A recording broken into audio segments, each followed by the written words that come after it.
are you calling bums, pal? You. Randy! Listen, we got 2 more of us in the back seat. Pity the back seat. If you're Stop looking it. for a fight, I am looking for a fight. come on, put the Let's knife go. down. Come on, right now. Come right on. now.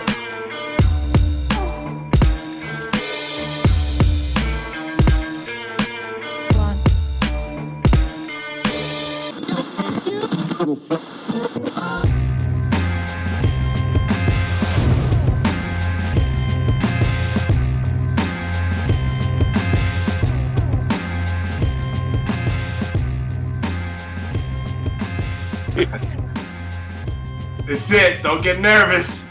I'm good, bro. I'm good, man. Nice. Well, we're fucking rolling, my man. All right, man. Rocking and rolling, bro. That's it. Episode. It's like a little bit of a fucking little milestone. Episode 25, bro. Oh, Mink. Watch out now. 25. Man, you gotta be careful. I wish I was 25 again. Yeah, you and me both. I'll be double that this October.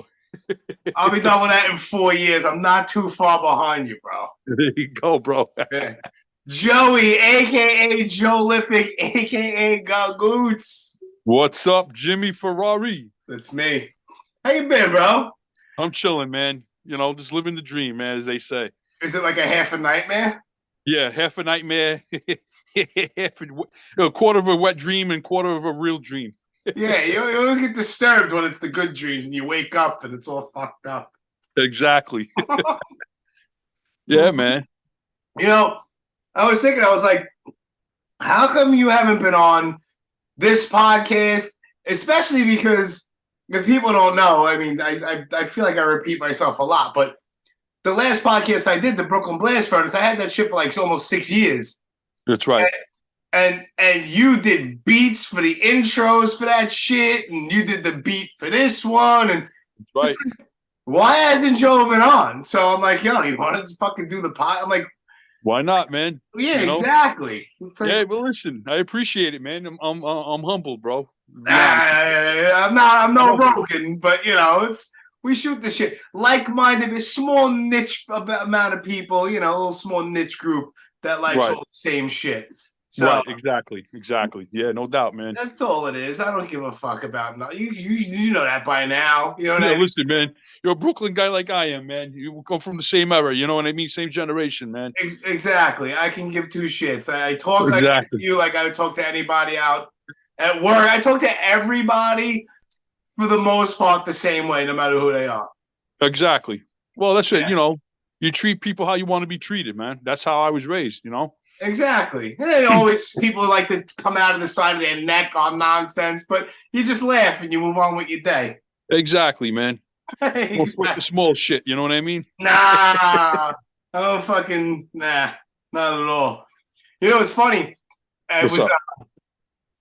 Well, I was thinking before, because you know where I work, and you saw the picture that I posted with the man.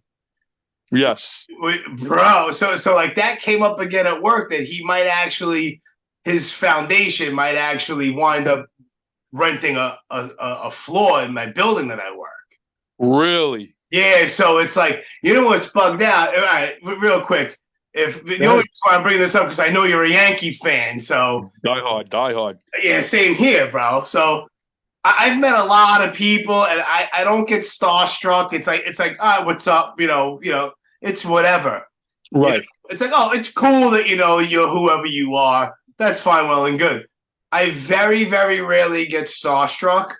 Mm-hmm. I didn't show it. It's like never let them see you sweat type shit.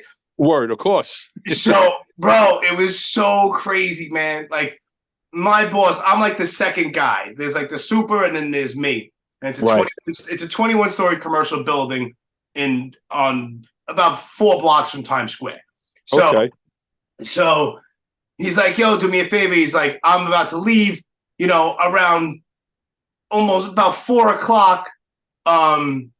There's a guy who's like a real estate broker that my company hires to show off these big spaces and shit. So they go, so is going to be here, just put, one of the elevators on independent, so you can they have sole access to the thing. So you bring them up and down. No one else is getting on and off the elevators with them. like, no problem. He's like, well, it's the Joe Torre Foundation, and I know that Joe Torre's wife is going to be there. I highly doubt that Joe Torre will be there. I'm like, well, that would be fucking awesome, right? Right, of course. Oh, That'd yeah. be fucking insane. So, Right. I'm waiting in the lobby. I'm like 10 minutes earlier than I should have been there, just because I just don't want to, fuck up anything. And plus, the owners of the building are going to be there. So I come out of the freight elevator and I go into the lobby and I look, and from a distance, who's walking in first is fucking Joe Torre. Wow, man. So I'm in my head, I'm just like, get the fuck out of here, man. No way. No way. Yeah. So I have the elevator on Independent. I'm already ready to go. The owner of the building, this and the other thing. So they want to check out like 3 different floors with different layouts and different size spaces, blah, blah, blah. Right. So everyone goes in there, but Joe Torre he's just chilling in the lobby. He's just sitting off on these little stairs on the side. And they asked him, like, I got a couple of phone calls to make. All right, cool. So now the entire time I'm trying to scheme in my head how I can break away from everybody to go get like 5 minutes. You know what I mean? So a little downtime with Joe Torre, man. I need a couple of minutes to feel him out, and then maybe be able to snag a pic, at least shake his hand. You know what I mean? Right, exactly, of course. Right. So now, and I was also super hesitant to even ask him for a picture, because under the circumstances, right, he's possibly looking to come here. Oh, here we go again. I don't know what his personality is. right. So a couple of times I go upstairs and I ask my boss, like the owner of the building, I'm like, you want me to go downstairs and just see, how Joe's doing, if he wants to come up? He's like, yeah, you go do that. I'm like, all right, fucking dope. So I go down. Yeah, so I go downstairs and I ask him. He's like, no. He's like, I'm good, blah, blah. So I leave. I'm like, fuck, okay. So we go to another couple of floors and I ask him again, should I just go double check? He's like, yeah, go ahead and go triple check on Joe and see if he's all right, see if he wants to see the places. So I go downstairs. I'm like, Joe, they threw me out and they want me to come and check on you again. And he looks at me and he goes, who threw you out? I was like, yeah, I think everybody. It was a collective decision to throw me out and come double check on you. And he looked at me and he smiled. He goes, what's your name, kid? And I'm like, Jimmy. He's like, I'm Joe. I was like, I know who you are, Joe. How you doing? I know who you are. I know who you are. Said, I'm talking to him like I'm talking to you now at this point. But inside, like in my chest, I'm fucking snapping out in my head. Like, this is like surreal right now. Yeah, that's So he starts bullshit with me, and there's a security guard there. And he's like, oh, what time do you guys get to leave? This, that, and the other thing. I'm like, oh, I'll leave at 6 o'clock. He's like, oh, where do you live? I'm like, Bay Ridge. He's like, oh, not too far from where I used to live. I used to live in Marine Park on 34th and T. I was like, wow, years ago, my sister had an apartment on 33rd and S. And next thing you know, he's bullshitting. And he goes, out of nowhere, dude. He goes, you ever wear a World Series ring? And I looked at him. I was just like, not lately, Joe. Not lately. Yeah. Not lately. Bro, Not lately. bro, he goes, come here, and he takes off, he's wearing a World Series. He takes off the fucking ring. He goes, here, put this on. Let's get a picture. I'm like, wow. What? Like, I didn't even have to ask. I'm just I didn't even realize what it was, because I was so in my head, like which year it was. And later on, I zoomed in on the picture and I compared the rings. It was the 98 World Series where we swept. Oh, man. Where we swept San Diego. Special, bro. Very special. And I was standing like a weird way. I was trying to like show the ring. So I'm like, Joe, I'm putting you under my wing, Joe. And I put my arm around him. And he's like, you go ahead. You put your arm and you show that thing off. And we took a couple of pictures. Just the coolest motherfucker, dude. Yo, man. Shit, man. So I would be on cloud 9, bro. I would have been I couldn't talk afterwards. Bro, my ears were hot. I felt all fucked up. Of course, man. Yeah. You must have felt like on the inside, you felt like a hamster on a wheel. You know what I mean? It was, bro, because I was completely held my composure, this and that. But it was fucking awesome. And I heard today there was rumblings that he's going to be coming back in a day or two or something like that to come and check it out and hopefully maybe finalize a deal. I'll see the fucking guy every day. Oh, that'd be sweet, man. You kidding me? Hey, Joe, you want to have some lunch or something? Yeah, fuck yeah, bro. That lunch was is on me, kid. Come on. absolutely. No, but you see, you know what I would do on purpose? I would want to pick up the bill at least the first time, just so I can say I picked up the bill for fucking Joe Torre. Joe Torre, man. Yeah. Yeah, You can tell that to your grandkids, man. You know 100%, dude. Yeah. Yeah, That's crazy, bro. That's so dope, bro. When I saw that picture with you and him, I was like, what? yeah, me too. I was like, I can't even believe I'm posting this right now. It's stupid. That's crazy, man. And you're not the only one that met him. You know, a few years ago, Don was part of, I don't know, some charity event. I don't know what he was part of. And he ended up meeting Joe Torre, Mariano Rivera, I think Bernie Williams, a bunch of some Yankees. Nice. And I remember him telling me, if you ever talk to him, he'll tell you. Me and Dominic text often. Yeah. Dom's my boy, bro. I know Dom since high school, man. So I know Dom over 30 plus years, man. Dom is coming up in a couple of episodes. He actually texted me yesterday. He's like, I got my webcam. I'm ready for my close-up. I'm like, no problem.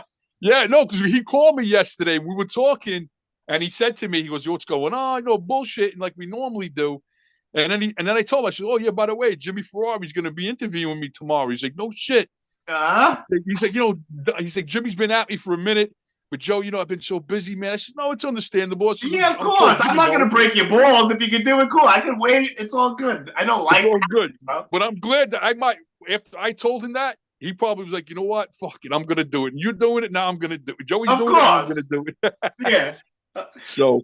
Fucking funny shit. Yeah, man, that would be fucking great. And what's weird is I think he's taking over a certain spot on whatever floor, but the person that just moved out of that same spot owns a business and who's also like a fucking Hall of Fame basketball player. It was I don't know if you saw the picture I posted a long time ago. I think I deleted my Facebook and then put it back, whatever. But it was right.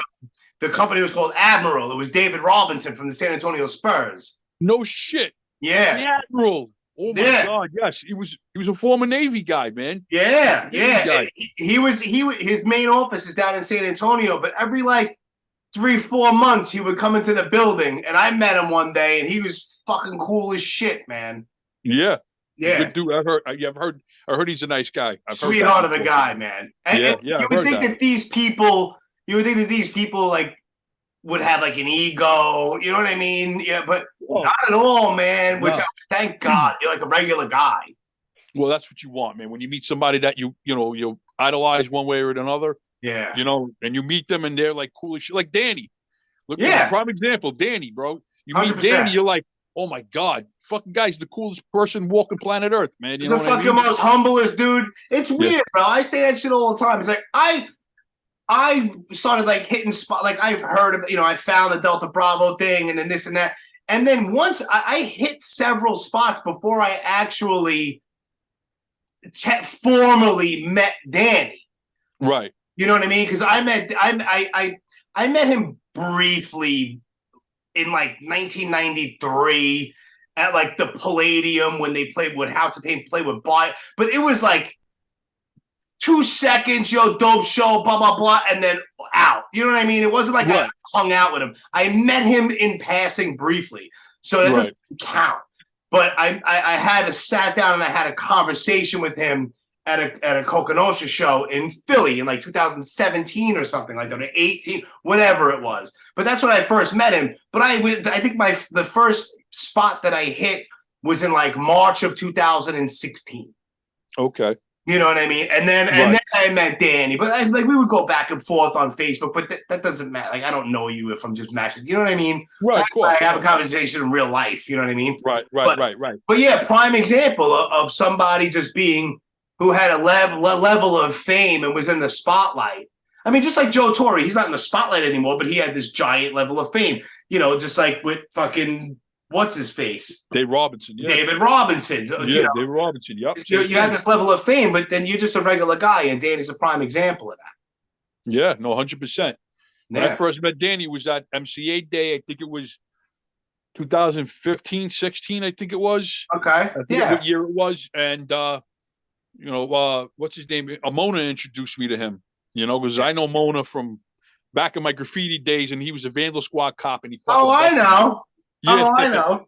Yeah, I know. So I know Mona a long time, and he's like, "You want to meet Danny?" I'm like, "Sure." So so he introduced me to Danny, and it was just like we just hit it off, man. Yeah. Bullshitting with him, and that night we ended up going to the city. We went to Wohop, like around Okay. 2 o'clock in the morning. 2 o'clock in the morning, we're hanging out at Wohop, a whole bunch of us, Of course. just like a round table, bro. It was a whole bunch of us. Yeah, it's Cade good was shit. there, and it was just a whole bunch of people there, and it was just such a great atmosphere, man. It was just. Yeah. I felt like one of the guys, you know what I mean? It was That's just it. really Some cool, people man. make you feel that way, bro. And Danny's like Yeah. that, man. Like, Danny was, and he's the one, and that's how the nickname started. Because we walk out of Wohop, I swear to God, this is the true story. I believe We you. walk out of Wohop, right? And Danny takes his cell phone. I swear to God, takes his cell phone, puts it in my face, and he goes, "Hey Joe, say Gagootz, say Gagootz." I'm like, "Say what?" He says, "Say yo, come on, man, say Gagootz, say Gagootz." I'm like, Gagootz, and he's like, Yeah, and after that, that was it. That was my nickname from that day forward. of course. That's Yeah. that's how the nickname. That's how it started, bro. Yeah. Yeah, it's funny. It's like whenever I see him, or like Danny was on the Blast Furnace podcast twice. He was on this, obviously. But like whenever I see him in person, I'm like, "Oh yeah, I'm over here now," and he laughs every time. He's like, "Oh, there it is. I'm over here now." All the time. I'm over here now. Yeah, he just always giggles at that stupid shit. Yeah, man. Yeah, man. Like it's like the mission statement stuff that I was selling, like the T-shirts and stuff like that. Like I give that stuff to the outsider's house, right? So like whatever profits and shit there are. So I don't keep anything for myself. So when I met up with him in Tulsa, like I gave him an envelope. He's like, it's like tribute, like the old country. You know what I mean? Right, exactly. Yeah, you gotta kick up to the top. But he didn't care. He's like, whatever, yeah. Like Danny's like the head of the Westies or some shit, Exactly. The Guineas are paying off the Westies, for protection. Fucking hilarious, dude. Yeah, man. Yeah, good guy.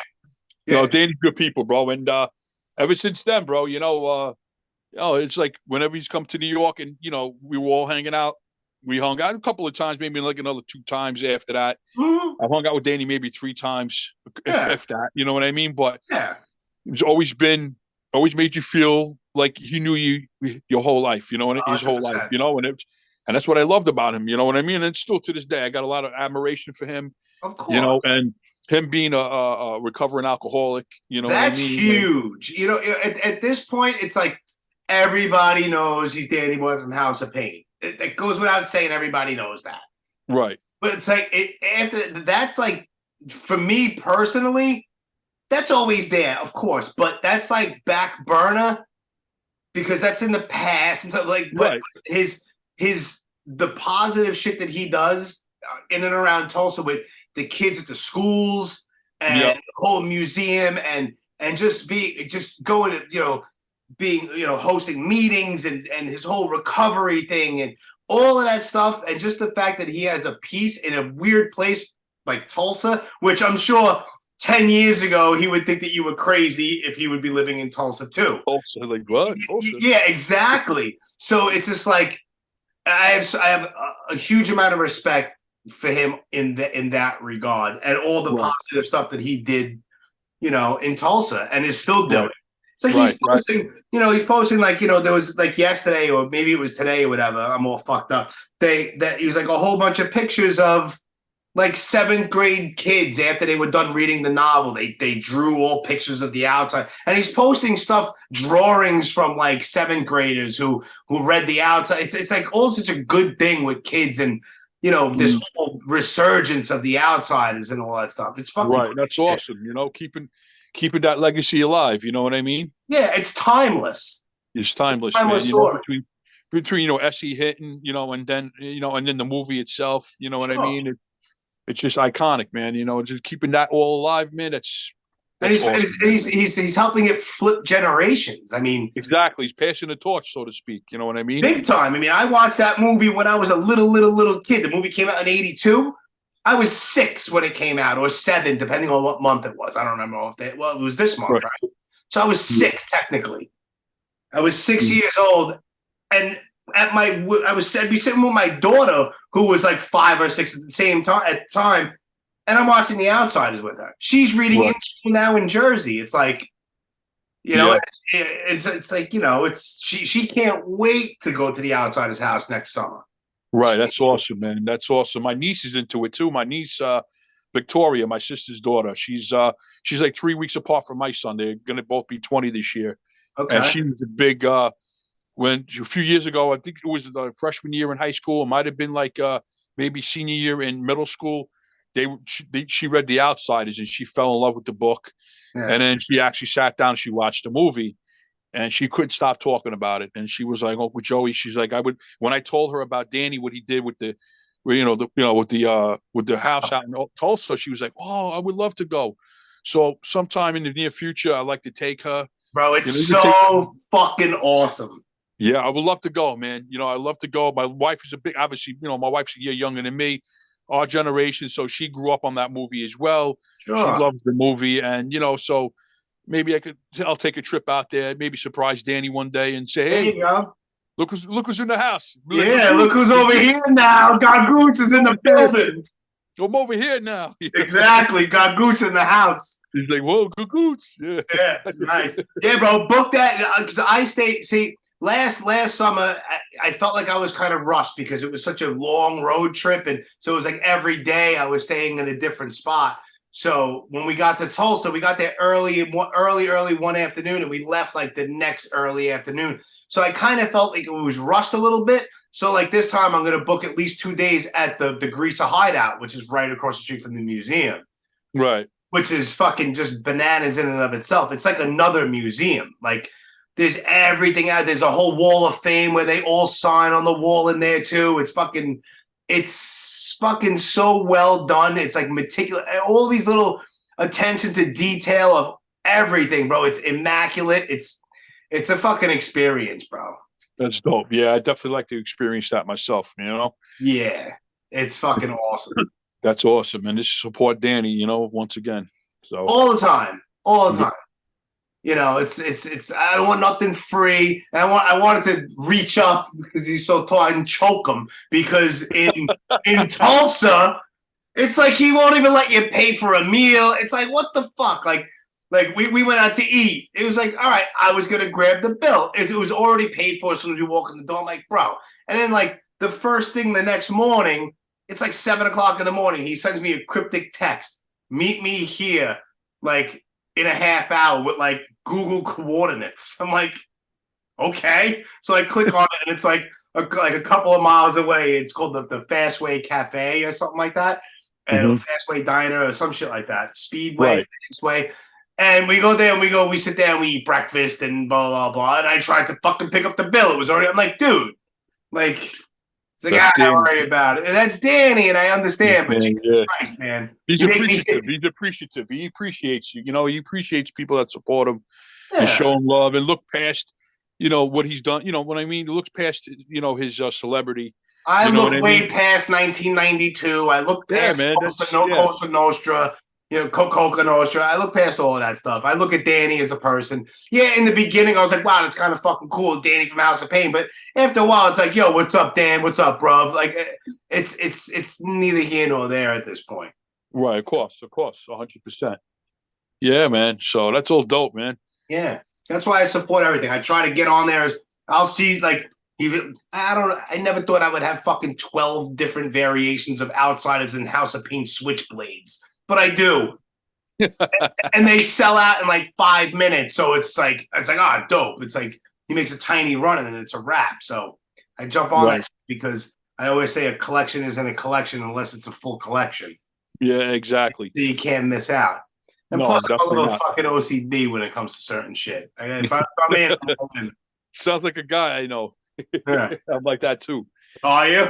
Yeah, with certain things, bro. I'm like that shit, bro. Like that with sneakers. I'm like that with Tacchini outfits, bro. I got like some Fila, like the suede Fila sweats and the Tacchini sweats, bro. I got about like 10 of them each. And my wife wants to kill me. She's like, "Where are you putting all these fucking Tacchini outfits and Fila outfits?" Bro, for some reason, like on Facebook, I get these fucking out of nowhere. I don't know why. but I get these fucking sponsored ads for Sergio Tacchini fucking. There you go, man. I'm like, it's 2023. What's happening right now? They're making a resurgence, man. Bro, in a big way, because everyone's talking about Sergio Tacchini's. What's next? Z-Cavaricci's? Oh, Jesus Christ. If Cavaricci's come back, you could keep those Cavaricci's. Those things are fucking brutal, man. Nah, you could keep the Cavaricci's, man. What were people thinking with those things? I have no idea, man. They were on some good shit, bro. On acid or coke or both. Who the fuck knows? Bro, they were like MC Hammer pants, where like some of them had the flap that went completely over. It came with its own belt that went up and looped and tucked down and in. Yes. What's happening? Yo, bro, I'm gonna tell you, back in that time, I swear to God, God rest his soul, my pops, he always try to stay relevant, he try to stay young, you know what I mean? And of course. He sort of like, the sort of Hammer pants. And he went out one day, he probably went Zico's probably on 13th Avenue, like in my old neighborhood in Borough Park. And he probably bought himself like a pair of two. He comes home and he's like, I'll show you what I bought. He goes into the bathroom, he comes out, he walks out with these fucking Hammer pants. I'm looking at my father like, yo, Pops, you bugging right? Dad, you kidding me right now? So my sister comes at the same time, walking and she's like, what the Daddy, what do you got on? Yeah. And then my mother, she hears what's going on. She's like, what's going on? She looks at my father. She's like, what the fuck are you wearing? Do you think you're MC Hammer? Get those fucking things off. My father's like, awesome. Listen, bro, he gave it a shot. I give him props. He gave it a shot. My pops is always like that, bro. I swear to God, if you talk to Dom, ask him about my father. He'll tell you stories, man, because my father used to have him rolling, man. But my father was like that. My father used to wear like the craziest shit, because he wanted to stay relevant with the times. Right, exactly. You wanted to be like that guy that, I'm not so old. You look at me, look at what I'm wearing. I'm hip. You know what I mean? Of course. So, when you said that Hammer, the Cavaricci's, I thought of my father right away, bro. That's fucking great, man. Oh shit. Yeah. So, yeah. Yeah, my mother was like the same way. My mother was, she grew with the times as well. She was, she wasn't trapped in 1950 or whatever. You know what I mean? Yeah, exactly. Yeah. Sometimes I'd be like, Mom, what are you doing? What are you doing right now? What you don't like it? You don't like my no, Mom. No. At the time, like, Mom, you're 60. What are you doing? What are you doing exactly? I get what you're trying to do, and I understand. I get it. Right. We gotta settle down. Yeah, exactly. Yo, I remember. Speaking of my dad again, he's talking about that. My father, he went to go get his ear pierced. Now, back in the day, no disrespect to anybody that might be. No, back in the day, I already know where you're going. Go ahead. You got the earring in the right ear, that meant you were gay. Yeah.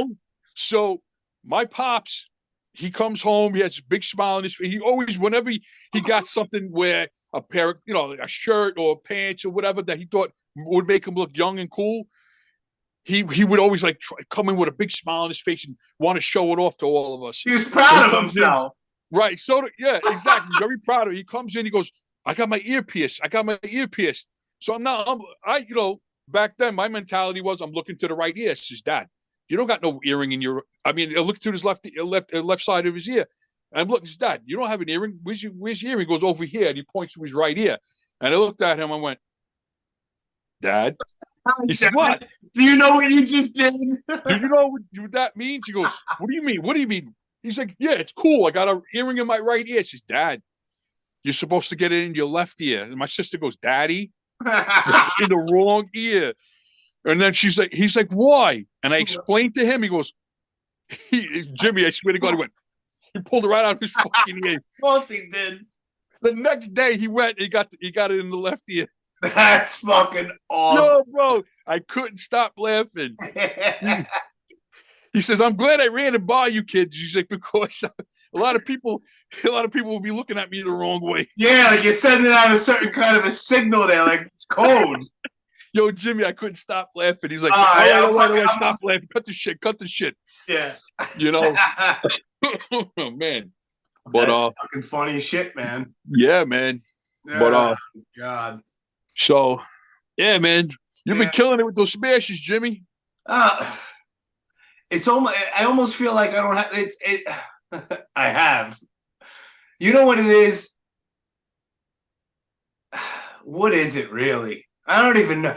First of all, I love doing this shit, and it keeps me busy as far as like, because bro, I haven't had a drink in 8.5 years. God bless you, brother. You know what I mean? Like, I was bad. Like, it was bad. And Yeah. for me to be saying, and I'm not patting myself on the back, but for me to be sitting here to actually say that I haven't had a drink, or the only thing I did, bro, I haven't smoked a cigarette since 2019, I think. I had these little stupid fucking, these little fairy fucking things here. What is it? Was it vape or something? Was it? Yeah, it's like these mega vapes. It's fruity fucking flavors. It's like I used to smoke Marlboro Red Hundreds, bro. Oh God Almighty! Forever. Now, what flavor is this? It's so bad. I'm actually going to admit it, but I don't care. This is strawberry and cream. Oh, mud on to me. How bad is that? What? It's terrible, Jimmy, we're bro. We're gonna have a talk, Jimmy. I know. Maybe I should throw an earring in my left ear. In my right I'm throwing an earring in your right ear now. My right ear. Oh man. But you know what? You know what, Jimmy? That's something I got. Listen to me though. But at least talking about you don't want to brag or nothing like that. But that's something that you should be proud of, bro. I'm proud of it, but I don't have to. I don't make it known all the time. Right? No, of course. You don't have to be open about it. You could just be proud and just be humble about it at the same time. I went to, because my father. You got to understand too. Again, talking about my dad. My father was a bad alcoholic, and I grew up. Me too. Fucking bad. Bad. My father was really bad for almost a good close to 17, 18 years of my life. My father was an alcoholic.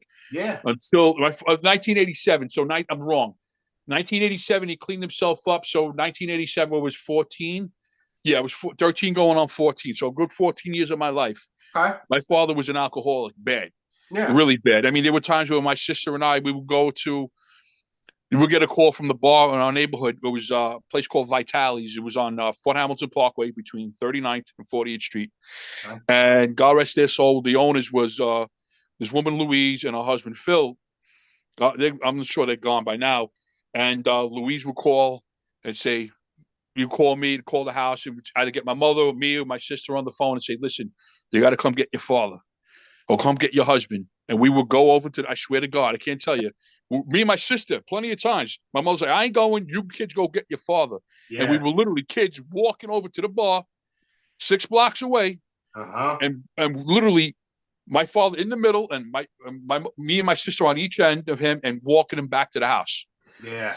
And it was really bad. My mother, I mean, they would fight a lot to the point that my mother was like threatened. Like, at one point, she's like, listen, it's either you stop it or I'm leaving. Because at that point, my mother, 1987, my mother she was diagnosed with ovarian cancer, and she had to go for a hysterectomy.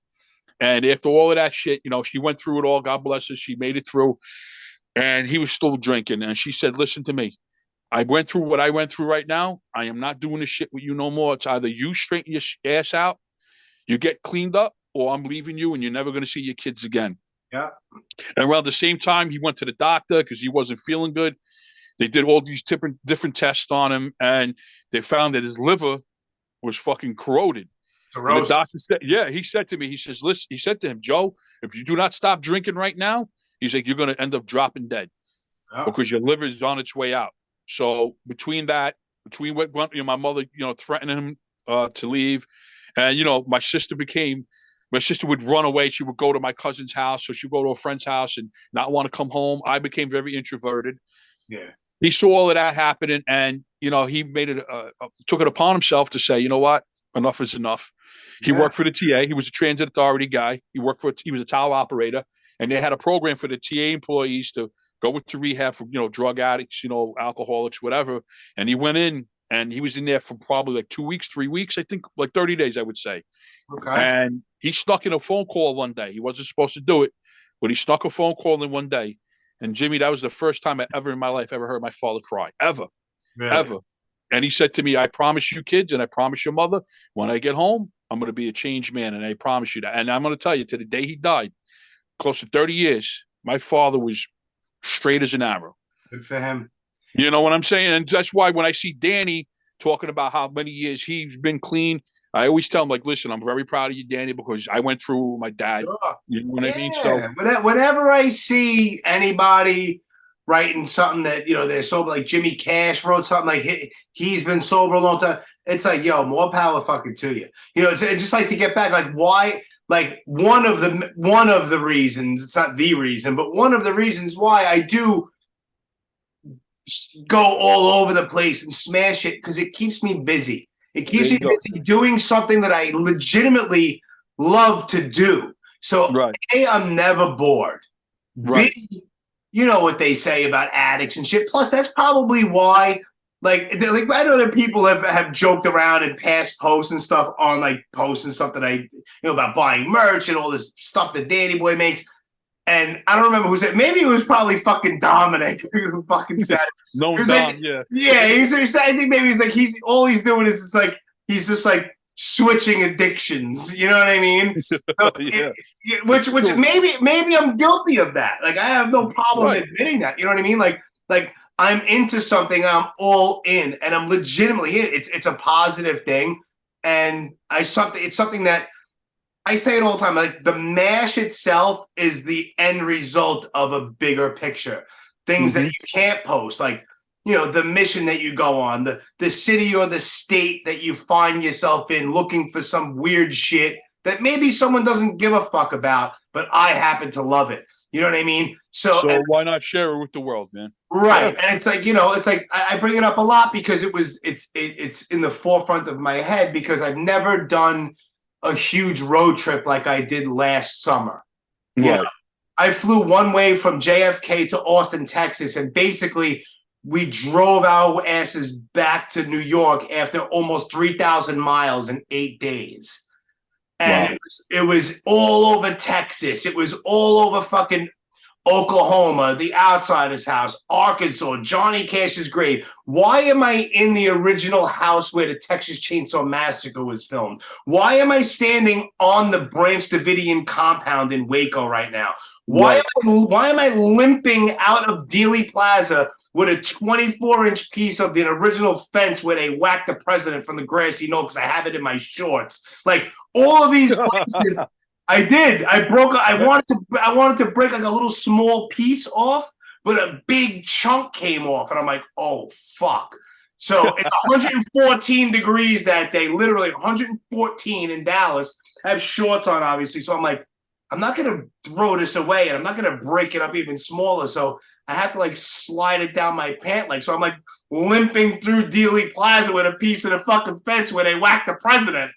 You're walking like fucking Quasimodo. Exactly. So now I would never find myself in that exact situation if it wasn't for the Delta Bravo team. Word up. It's facts, man. It's facts. You know what I'm saying? Facts.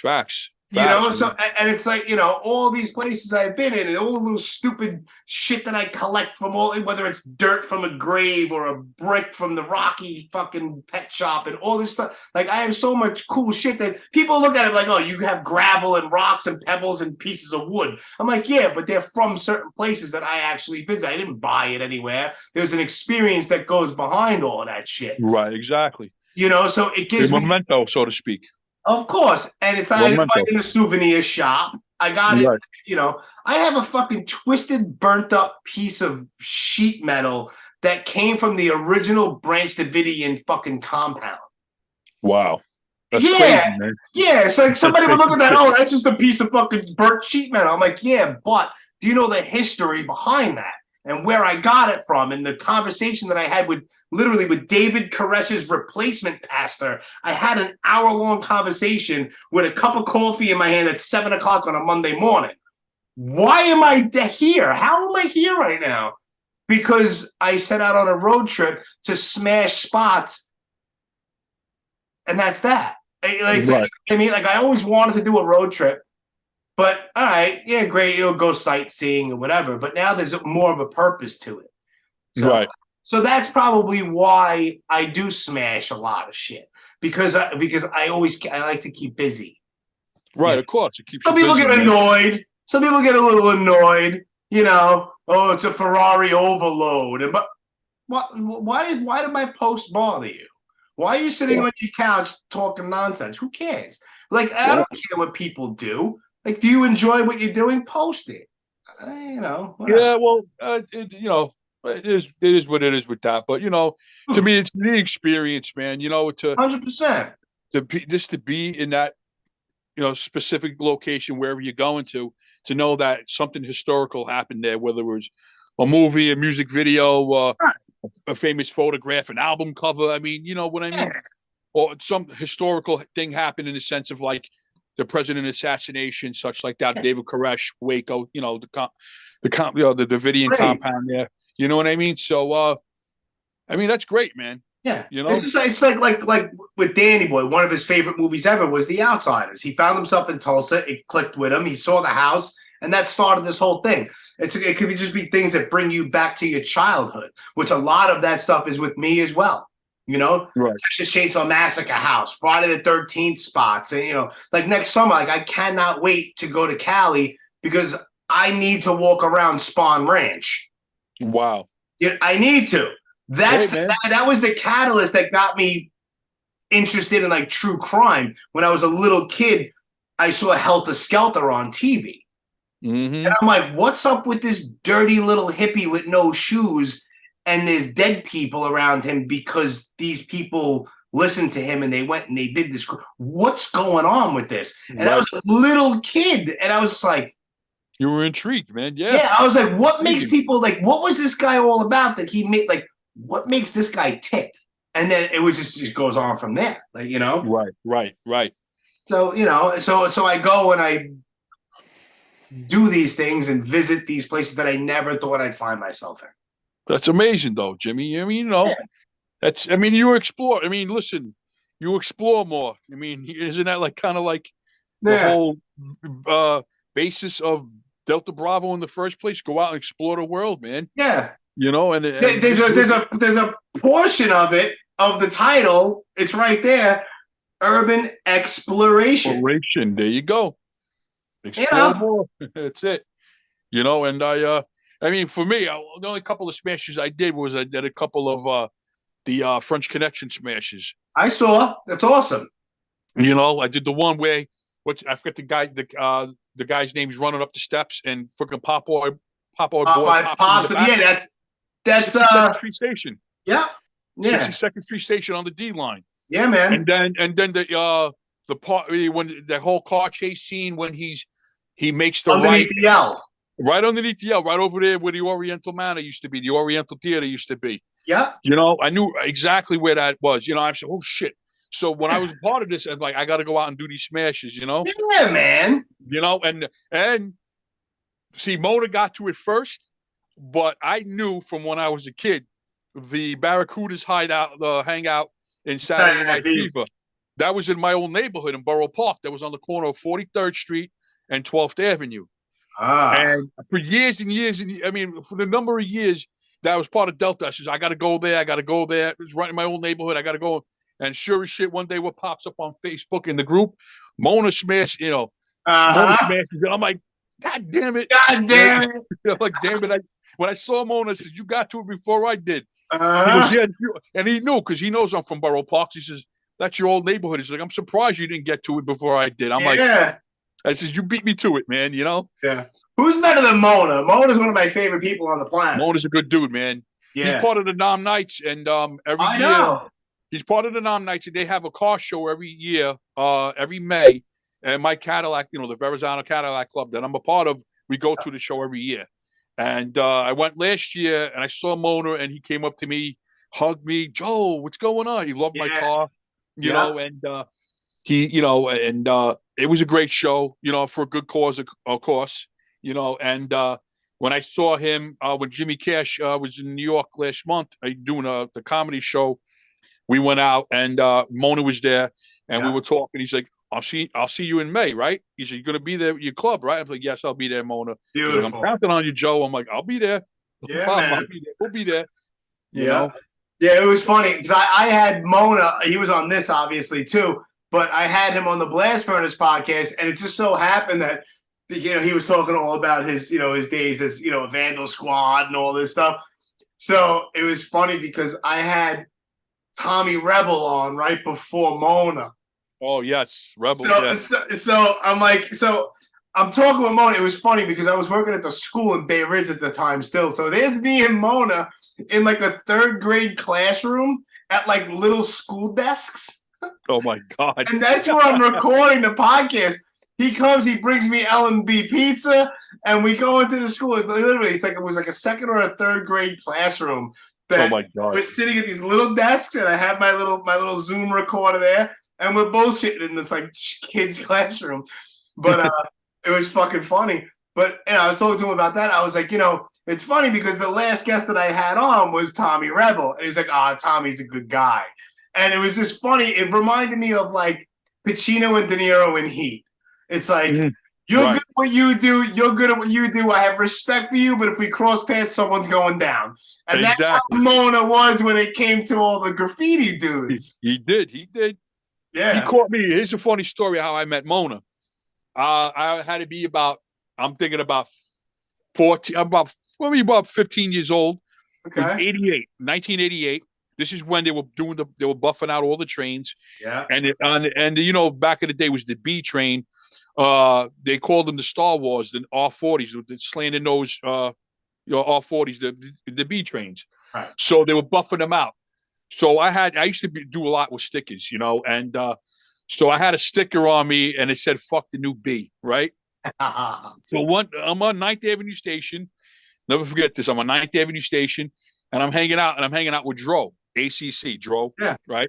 So we're sitting there, we're talking. I still see him up everywhere. Yeah, Dro and Netta, his brother Netta, those guys will be 80, 90 years old, and they'll still be tagging up. I still see Netta everywhere, too. Yeah, Netta, Dro, yeah, they've been around forever, man. Yeah. And good dudes, man. Those are my boys, man, and I was one of the original members of ACC, too. And so we're sitting on the station, and he turns, my back is facing towards the Coney Island bound side, and we're on the Manhattan bound side of the station. And he goes, "Oh shit!" I'm like, "What's the matter, Joe? What's up?" He's like, "Yo, there's Mona and Cassar." I'm like, "What?" And they're like, they saw and they run up the steps because they were on the Coney Island bound side. They come running down. He's like, "Yo, I gotta go," and I go jump on the train with him, and the doors close right. I'm like, "Oh fuck!" So now the train pulls out. And Joe was like, he shrugged. He's like, "Sorry, we're sorry, man," and so they put their hands on my shoulder. I'm like, "Oh, fuck." They're like, "All right, what do you write? What do you write? What do you write? We know you're writers. We know you're a writer. You're hanging out with Dro. What do you write?" I'm like, "So I don't write. Come on, we know you write." Of course, so that's stupid. Right, they check in my pockets, and they open up my jacket, and I had a pilot in there, and I had a stack of stickers. And at that point in time, I was doing a lot with stickers, Yeah. And they looked at the stickers, and Mona goes, and Cassar looked at Cassar. Cassar looked at Mona and go, "Oh, so you're Roan," because my graffiti name was Roan, R-O-N-E, Roan. Okay. And so right away, "So you're Roan. We see you up all over the trains with the stickers." And I'm like, "Oh man!" And one of the stickers, and he goes, and the top sticker on the stack that I had. Of course, it has to be at the top. Right. It said, "Fuck the new B train." Oh, Mona goes, "Oh, fuck the new B train." So that means you don't like the clean trains, huh? So I'm like, "Oh boy." So at the time, my cousin Lori, her husband, they're divorced now, but at the time, her first husband, Billy O'Leary, was he was a MTA cop, transit cop. So I said to her, I says, "Listen, man, can you come on, Mona, come on, Cassar. No, come on, man. We caught you with stuff." And I says, "Listen, my cousin's on the job. Who's your cousin?" I go, "Billy O'Leary." They go, "Billy O'Leary's your cousin?" Well, I said, he's married to my cousin Lori. So they looked at each other and went, "Listen, just because we know Billy and we love Billy, he's a good guy, we're gonna let you go. But we're taking these stickers with us, and we're taking." Now we know who you are, though. Right now, he goes, "I'm telling you now, I'll see Billy later on. I'm gonna let Billy know that I snagged you, and I'm gonna show him the stickers. I'm gonna show him the marker." So one way or the other. He's like, we're letting you go, but you're going to get in trouble. I'm telling you now. I'm like, oh, okay. Yeah. And I ran off the station. I ran back home because I live stationed over at Fort Hamilton Parkway. So like a couple of days later, like 2 days later, my uncle calls the house and he tells my mother, put your son on the phone. Puts me on the phone. He goes, you stupid fucking He starts yelling and screaming at me. He goes, you know how much trouble you could have gotten Billy into? You stupid son of a bitch bastard. He's screaming and yelling at me. I told you about the graffiti shit. Stop doing that graffiti shit. Cut it out. He goes, put your mother back on the phone. I'm like, oh, fuck. He put your mother on the phone. Puts my mother back on. I put my mother on the phone. She goes, mm-hmm. And she's looking at me. She's like, mm-hmm.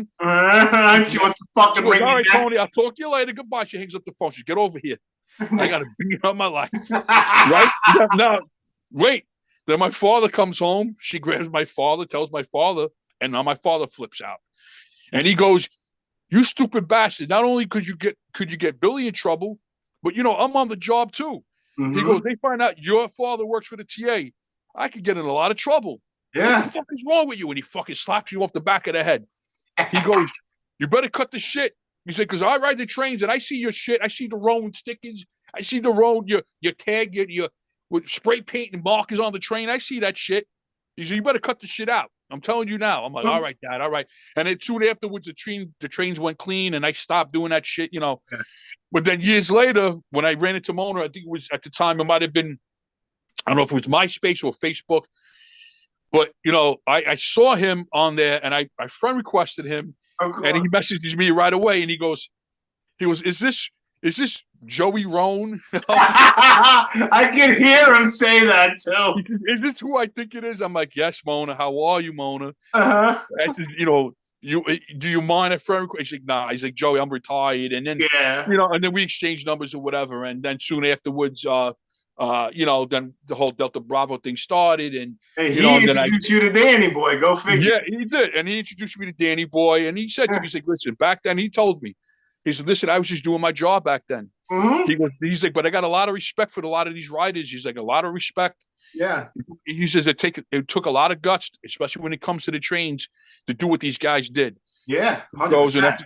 He's like, and I admire it. He's like, I admire it from afar. He's like,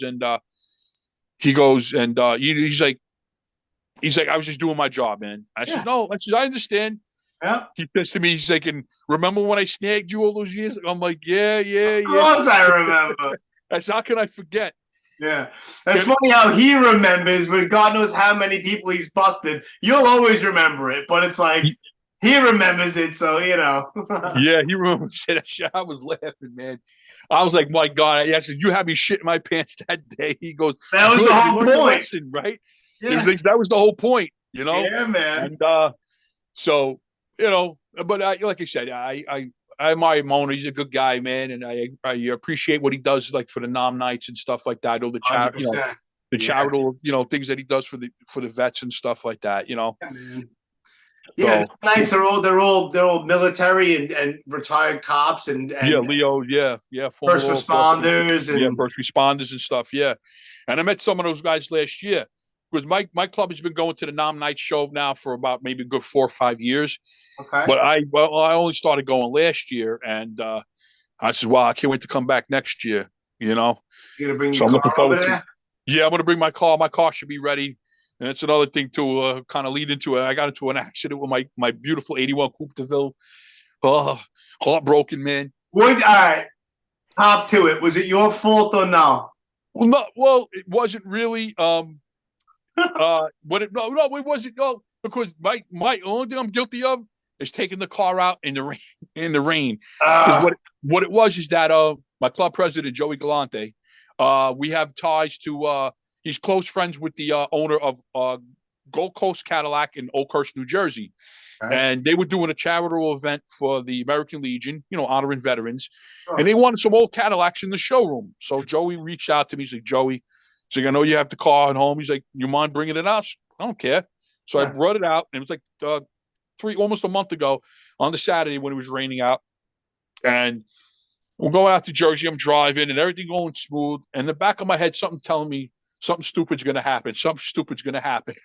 I get off the exit, or off the Garden State 105, and I get off the exit, go to the light, make the left, go under the underpass for 18 South.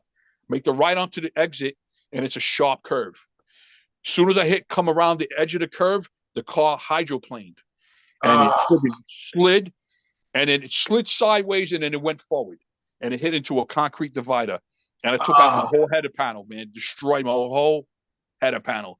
I thought maybe it was with another car. So no, thank God, no. The cars. Right. I mean, there was cars behind me, and the first guy behind me just took off, but the second guy behind him stopped. He looked at me. He's like, "You okay?" I'm like, "I'm fine." He's like, "You good?" I'm like, "I'm good." And I just drove the rest of the way because the car was still drivable. Yeah. So I called my club president. I told him what happened. He said, "You got to be fucking," because he loves my car. Yeah. He said, "You got to be fucking kidding me. You okay? You want me to come grab you?" I'm like, "No, I'm coming there now. I'll be there." So I get there. As soon as I pull up, he throws his hands up like, "What the fuck happened?" And I ended up having the car towed back home or whatever, and $9,000 worth of damage to my car, man. Yeah, bro. I'm heartbroken, man. Fucking heartbroken. Jimmy, bro. It was a but it's not as bad as if you saw the picture. I'll send you the pictures after they get off this, but it doesn't look as bad as it, as it looks. It looks a lot worse than what it really is, I should say. And I'm heartbroken, but I already sourced out the parts for the car. I already got a check from the insurance company. The car's already at the body shop. They're starting to do the work on the car. So hopefully within the next couple of weeks, I'll have my car back on the road. There you go. And I'm like, Jesus Christ, man. My one source of friggin' escapism, this has got to fucking happen. I'm like, fuck. But I'm good. I'm okay. You know what I mean? The most important, I'm okay. I didn't hit nobody else. Nobody hit me, so it was just. It could have been a lot worse. It could have been a lot worse, and it's just a bruised ego, at the end of it all. You know what I mean? Shit happens. People understand. Exactly, bro. So, and that's it, man. Yeah, good shit. Good shit. Yeah, bro. Yeah, so if I ever get my Instagram for the Brooklyn Blast Furnace back because it was hacked a while back, if I ever get that back, I might bring back the Blast Furnace as well. Maybe. All right, bro. Yeah, if you need a beat for that, bro, let me know. Yeah, I'm gonna have to revamp. Yeah, of course, I'm gonna need a new slate, brand new slate. Yeah, brand new slate, man. We'll see which MC we get on at this time. You know what I mean? Yeah, I have a few that I can pick from. Maybe I don't know who exactly. Yeah, Diabolic killed it, man. Yeah, Diabolic. I had Big Left on there. Big Left. Yeah, yep.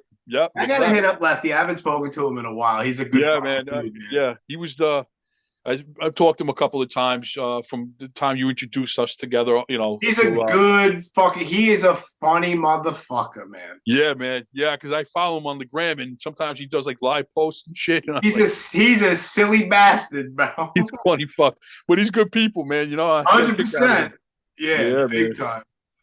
But I had a conversation. It was like a 3-way conversation. It was me and Big Left, and he called his mother, and he called his sister, and my girl was there, so it was on speaker. So it was 5 people all debating and arguing how you pronounce the word squirrel.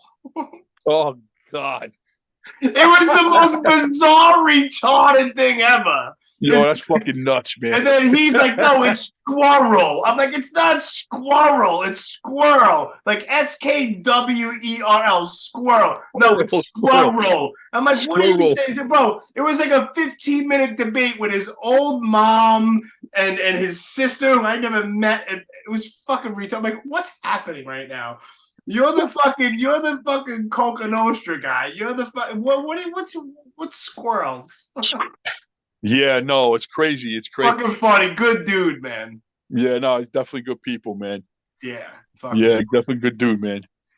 Yeah, he said to me too. He's like, man, start bringing out those beats, man. Start sending me some beats, man. Yeah.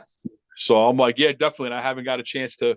I haven't done the beats in a minute. I got to get back into it. I got to dust off my machine and dust it off, bro. Creative. Yeah, dust it off. I always find myself going back to that Dope Hogan song, bro. Oh yeah, certain ones. Shout out to Bobby Craves, yeah, Bobby Craves and Fortified Mind, man.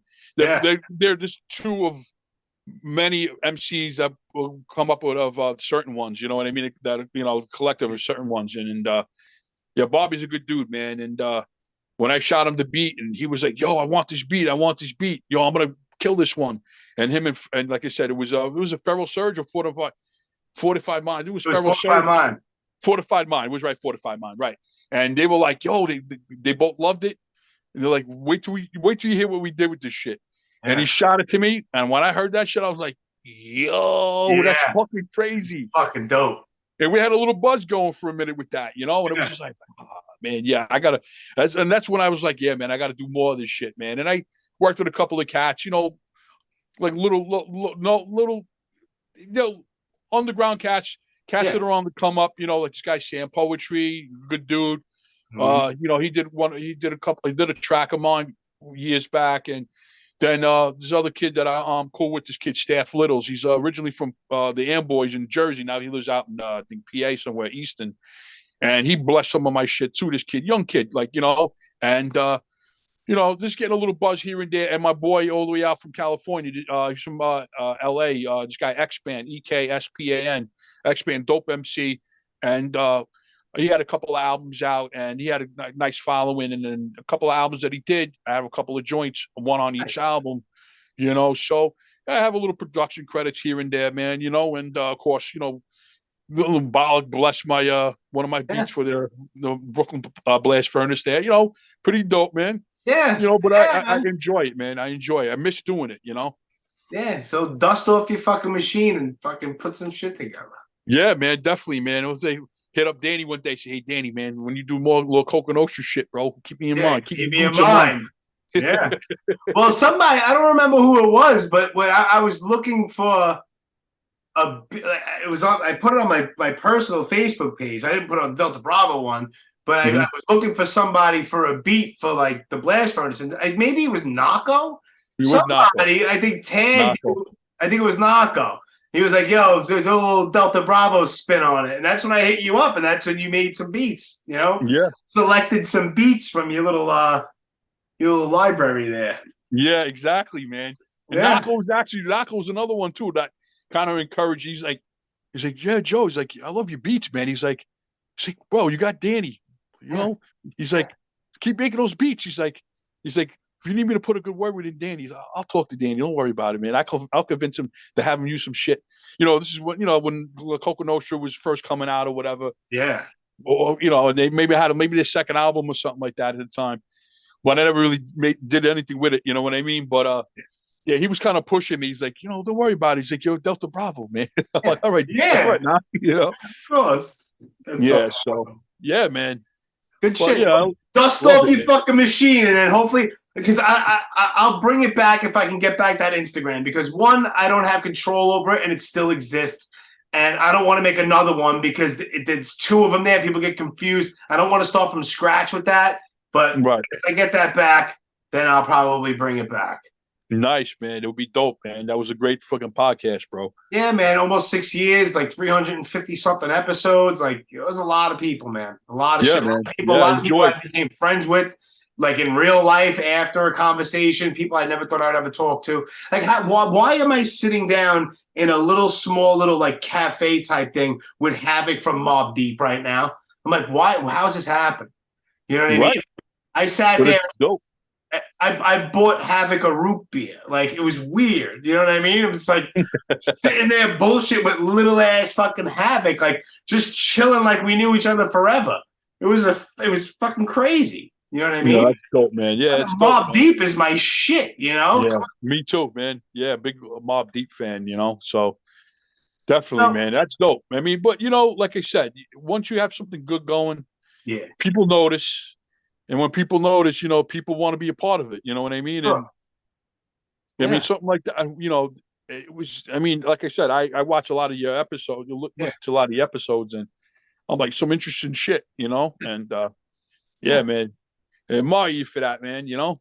Yeah, I appreciate it. I just don't know when to shut up sometimes. So I talk to a whole bunch of people. Bro, listen, as us Italians say, we're cacchiones, bro. You know, cacchiones, old school. My mother used to call me that. Come up the air, will you? You fucking cacchione all the time. Yeah.